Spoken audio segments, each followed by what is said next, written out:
Aujourd'hui, je vais vous montrer comment on peut être zéro déchet avec son bébé.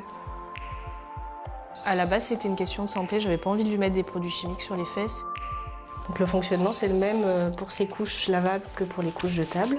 Donc c'est-à-dire qu'on a les mêmes goussets. Donc en jetable, on a des goussets pour éviter les fuites qu'on retrouve dans les couches lavables, avec des élastiques. Et on a le même système de fermeture par scratch qu'on a dans les couches jetables. Des couches lavables, il en existe plusieurs sortes.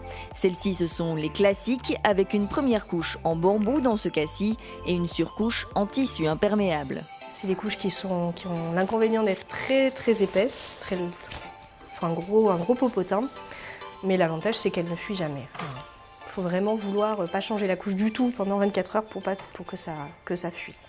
Donc moi, c'est les couches que j'utilise la nuit. Il existe ensuite les couches tout en un ou TE1 qui fonctionnent comme les jetables et se lavent entièrement en machine. Il y a aussi les TE2 tout en deux avec deux parties. Donc ça, c'est une couche à taille unique, c'est-à-dire qu'elle grandit en fonction de l'enfant. C'est-à-dire plus l'enfant grandit, plus la couche grandit. Et donc pour rendre la couche plus petite, on a des petits boutons pression.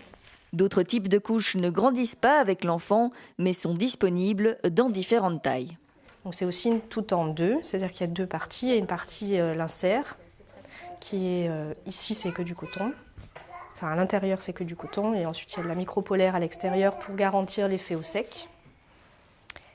Et donc on met, celle-là, on ne clipse pas comme dans les autres, on met à l'intérieur de la couche, qui est donc la partie imperméable, c'est l'intérieur. Voilà. Et là, c'est juste du tissu qui sèche très vite, mais ce n'est pas du tout imperméable.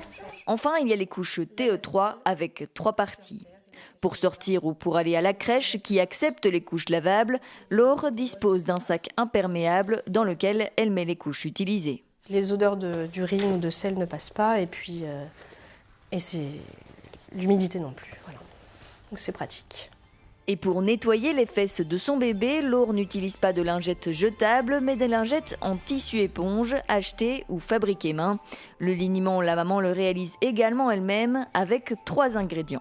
Pour faire du liniment, j'utilise de la cire d'abeille. Ici, c'est un pain qui m'a été ramené par mon père, mais on en trouve en pépite aussi dans les magasins bio ou en vrac.